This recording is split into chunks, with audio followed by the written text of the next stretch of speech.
자, 엄근진 기자와 함께하는 대우점 뉴스.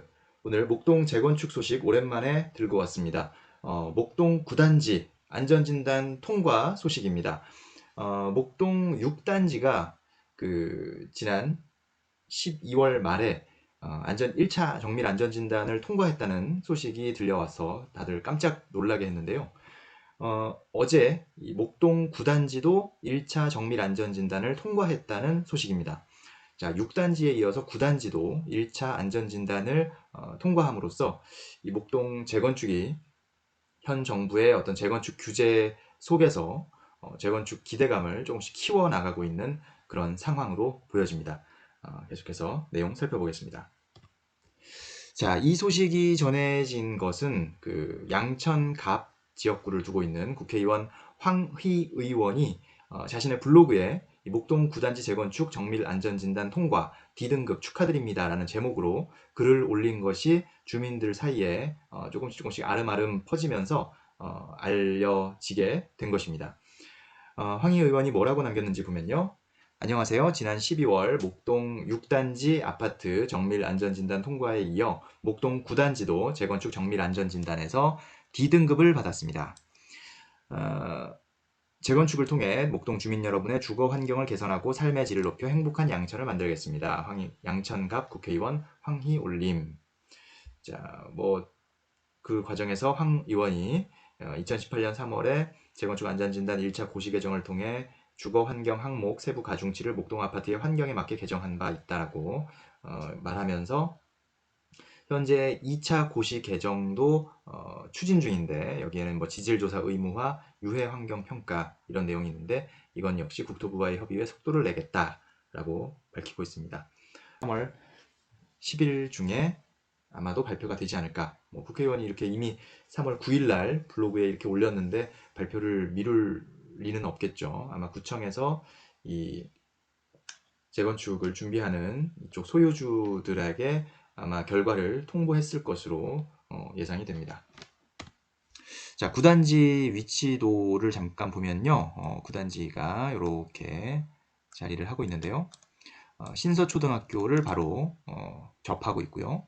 서울 남부지방법원, 서울 남부지방검찰청이 역시 접해 있습니다. 그리고 밑에 쪽에는 양천공원, 그리고 양천구청, 양천구 보건소, 양천경찰서, 양천구민체육센터, 양천문화원, 신정육동 주민센터 이렇게 주거시설 그리고 각종 이런 관공서들, 공원 그리고 여기 법원과 검찰청까지 여기 우체국도 있고요. 이런 걸 보면 9단지의 그 위치가 상당히 여러 가지 이런 서비스들을 이용하기에는 너무나 최적의 그런 위치다라고 볼 수도 있겠죠. 요 위로 이제 올라가면 이제 목동역을 만나실 수 있는 곳이고요. 1987년에 준공이 됐습니다. 용적률은 138%. 목동 단지 중에서도 높은 편은 아니죠. 138%. 그리고 2030세대로 이루어진 그런 단지입니다. 이 안에도 이렇게 공원이 두 군데 자리하고 있고요. 어린이 놀이터도 곳곳에 자리를 하고 있는 그런 단지입니다. 자, 목동 6단지에 이어서 9단지까지 1차 정밀 안전진단을 통과하면서 자, 이 의미는 사실 6단지가 1차 안전진단을 통과했을 때는 다들 반신반의했고 2차에서 결국은 무산되는 것 아니냐 이런 걱정도 많았고 다른 단지들도 뭔가 확신을 하지 못하는 그런 상태였는데 9단지가 역시 1차 안전진단을 통과하면서 야 이렇게 되면 다른 단지들도 당연히 통과될 가능성이 아주 커 보인다 라고 생각할 수 있겠죠.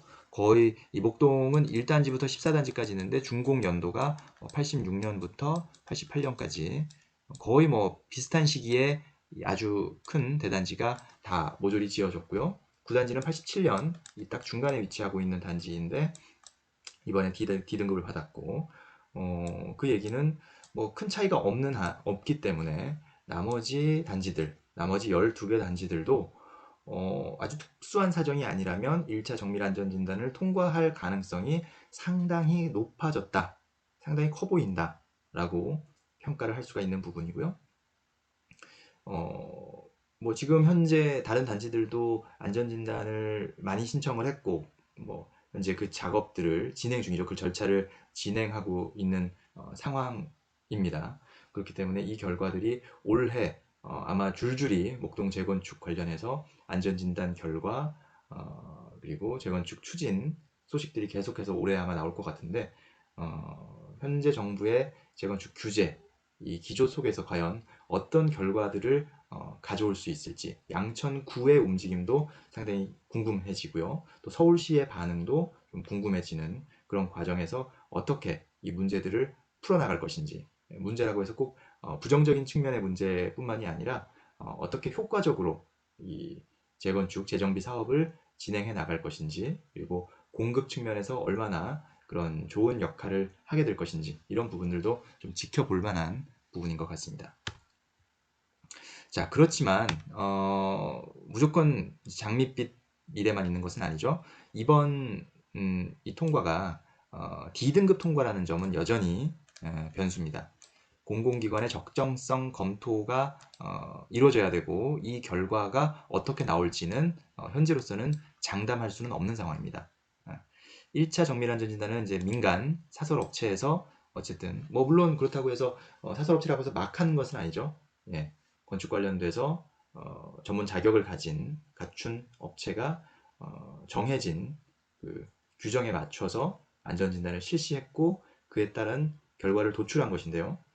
2차 이 공공기관의 적정성 검토에서는 그 1차 진단이 얼마나 적법한 절차, 그 뭐 예를 들어서 어떤 실험을 했으면 그 실험이 정확한 샘플을 가지고 이루어졌는지 이런 부분들을 한번 따져보게 되는 것이거든요. 혹시나 뭐 유리한 쪽으로 이 의뢰인에게 유리한 쪽으로 뭐 테스트가 진행된 것은 아닌지 공정하게 그 룰에 맞춰서 샘플을 채취하고 검사가 진행됐는지 이런 것들을 따져보고 그 결과물을 가지고 재건축을 실시하는 쪽으로 판정을 내릴 것이냐 아니면 지금 당장은 재건축이 필요 없고 유지보수 쪽으로 손을 들어줄 것이냐 이 결과를 도출하는 곳이 바로 이제 공공기관의 적정성 검토 절차 과정에서 하는 일이거든요.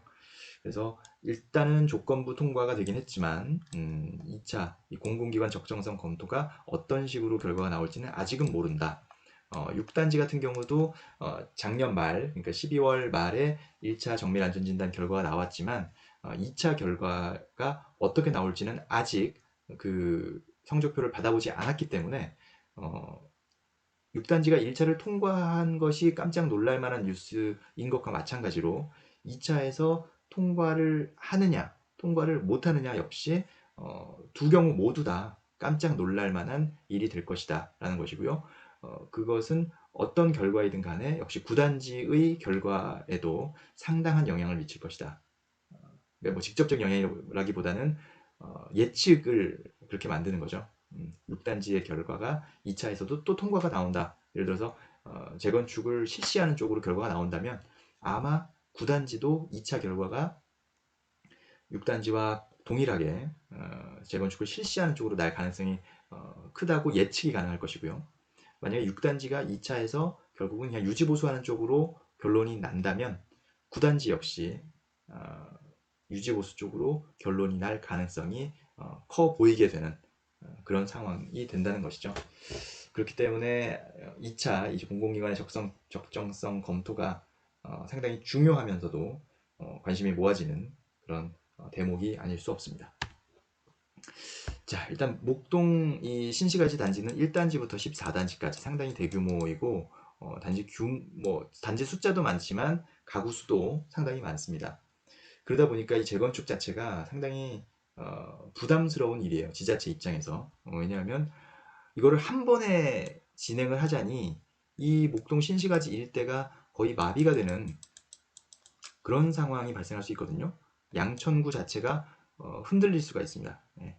뭐 여러 가지 어떤 상권이나 혹은 뭐 학교나 주거 시설들의 수요 이런 것이 뒷받침되는 이런 부분들에 있어서 단순히 목동만의 문제가 아니라 주변에 뭐 신정동, 신월동 또는 영등포 뭐 강서구 이런 곳까지 좀 파급 효과가 있을 것으로 예상이 되고요. 그러니까 한꺼번에 진행하기는 상당히 부담스러울 수 있어요. 물론 이 재건축 자체는 뭐 통합 재개발 이렇게 해서 1단지부터 14단지까지 어떤 하나의 그림, 하나의 큰 그림 안에서 뭐 여기는 요렇게 개발하고 여기는 요렇게 정리하고 부분적으로 그렇게 그림은 그릴 수 있습니다만 부분적으로 그림을 그리는 것과 이 공사를 한 번에 진행하는 것 그리고 단계적으로 진행하는 것은 또 별개의 문제인 거죠. 그래서 아마도 1단지부터 14단지를 한 번에 진행하기는 어려울 테고 순차적으로 진행을 해야 될 텐데 하지만 그러면 먼저 진행되는 곳은 조금 덜 기다려도 되는데 맨 마지막에 하는 단지는 조금 많이 기다려야 되는 경우가 생길 수도 있습니다. 준공 연도는 86년부터 88년까지 별 차이가 안 나지만 재건축이 시작되고 끝나는 그런 시점은 뭐 적게는 5년의 차이가 날 수도 있겠고요. 많게는 10년 혹은 그 이상 뭐 15년의 차이가 날 수도 있습니다. 뭐 이게 꼭 어떤 게 유리하고 불리하고의 문제가 아닐 수도 있어요. 예. 늦게 지어지는 만큼 더 멋있게 혹은 더 비싼 가격으로 그렇게 되면 또 앞에서 먼저 재건축이 된 단지부는 이미 구축이 되는 그런 시간 동안 마지막에 되는 단지는 또 신축으로서 역할을 할 수가 있기 때문에 그런 장단점은 있습니다만 어쨌든 이미 지금의 목동 소유주들은 재건축을 오래 기다려왔고 지금 삶이 조금 불편하기 때문에 어쨌든 빨리 조금 재정비가 돼서 조금 편안하게 뭐 주차나 이런 부분에서 상당히 불편함을 지금 호소하고 있기 때문에 그런 부분들이 정비가 먼저 되면 어쨌든 조금 빨리 그런 것들을 좀 누릴 수가 있겠죠. 그렇기 때문에 재건축 단지별로 어떻게 이제 진행이 될지 이런 속도가 앞으로 변수가 될 것이고요. 아마 올해 안에 여러 단지에서 아주 동시다발적으로 그 정밀안전 진단 결과들이 나올 것이고요. 이게 뭐 재건축 불가가 판정이 나면 뭐 이런 고민들은 더 이상 할 것이 없겠지만 재건축 실시하는 쪽으로 결과가 나온다면 아마 그 이후에 얼마나 빨리 이런 조합들이 생겨서 일을 처리하고 절차를 밟아 나가느냐 이것이 상당히 초반에 뭐 1, 2개월 차이가 결국 마지막에 5년, 10년의 차이를 만들 것이다 라고 판단이 되는 부분입니다. 그래서 사실 뭐 6단지부터도 아주 가능성이 낮은 상태에서 안전진단 모금을 진행했고 이게 과연 될 것이냐 약간 회의감이 큰 상황에서 안전진단 신청해서 그거를 결국은 일단 D등급을 받아냈지 않았습니까? 그런 걸 보면 어쨌든 먼저 두드리는 것이 목동 재건축에서는 좀 중요하다. 적어도 절반 안에는 들어가는 것이 좀 유리하지 않나. 재건축이라는 어떤 효과를 충분히 누리기에는 초반부에 조금 치고 나가는 그런 단지가 유리할 거라는 그런 예측들이 많이 있는 상황입니다. 하지만 또 지켜봐야 될 부분이 있죠. 재건축 초과이익 환수제 이 부분은 현재 상황에서는 피할 수가 없는 부분이 되는데요. 결국은 이제 재건축 전에 그런 이 자산 가치와 재건축 후의 자산 가치를 비교했을 때 여기서 얻어지는 그런 차익, 재건축으로 인해서 발생한 초과 이익에 대해서는 세금 떼어가듯이 국가에서 환수를 해가겠다라는 것입니다. 이 사이에 어떤 자연적인 집값 상승률을 넘어선 이익에 대해서는 국가가 어느 정도 떼어가겠다라는 것이 재건축 초과이익 환수제고요.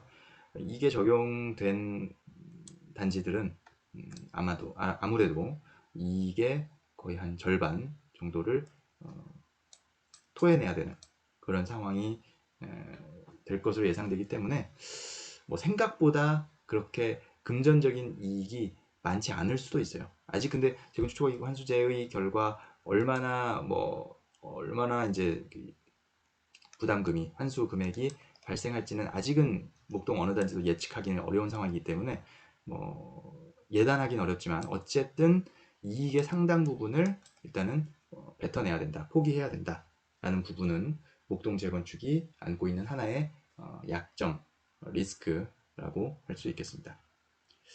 자, 재건축 초과이익 환수제뿐만 아니라 분양가 상한제 역시 하나의 또 재건축 사업을 진행하는 주체 입장에서는 조금 부담이 될 수가 있는데요. 어쨌든 일반 분양분에서 많은 이익을 좀 가져와야 조합원들의 부담을 줄일 수가 있는데 분양가 상한제가 적용되게 되면 일반 분양에서 생각했던 것만큼 이익을 내지 못하게 되고 그렇게 되면 결국 조합원으로서 얻게 되는 그런 금전적인 이익이 또 줄어들 수가 있다. 물론 조합원은 우선 이제 동호수를 배정받기 때문에 로열층이나 로얄동, 좋은 향 이런 것들을 선점할 수 있는 장점은 있습니다만 분양 가격 면에서 메리트가 예전보다는 떨어질 수 있다라는 것이 역시 또 하나의 목동 재건축이 현재 갖고 있는 단점, 리스크라고 할 수 있겠습니다. 이거는 뭐 꼭 목동 재건축만이 아니라 지금 현 시점에서 이제 분양을 앞두고 있는 그런 단지들이 이제 고민해야 될 그런 부분이죠. 재건축 단지들이 고민해야 될 그런 부분들인데 목동 재건축은 이제 이제 안전진단을 통과하려고 하는 그런 단계이기 때문에 재건축 초과이익 환수제와 분양가 상한제를 피하기는 어려워 보이고 다만 뭐 이제 지금 정부의 규제가 유지되는 것을 전제로 말씀드리는 것이고요. 이 규제가 또 완화가 될 수도 있고 풀리게 되면 적용을 안 받게 되는 그런 상황도 발생할 수 있습니다. 그거는 어떻게 될지는 누구도 장담할 수 없는 부분이기 때문에 좀 지켜봐야 되는 부분이고 복불복이 될 수도 있고 다만 목동 재건축은 아직까지 하려면 많은 시간이 남아있기 때문에 그 사이에는 분명히 또 이게 좋은 방향이든 나쁜 방향이든 뭔가 변화는 있을 수 있다라고 생각합니다. 자, 목동 9단지의 정밀안전진단 통과 소식. 물론 2차 공공기관의 적정성 검토 결과를 지켜봐야 되긴 합니다만 일단은 6단지에 이어서 9단지도 1차 안전진단을 통과했다. 조건부 D등급으로 통과했다는 소식을 전해드렸습니다. 엄근진 기자의 대우젠 뉴스 오늘도 함께 해주셔서 감사하고요. 좋아요와 구독, 알림 설정까지 부탁드립니다. 감사합니다.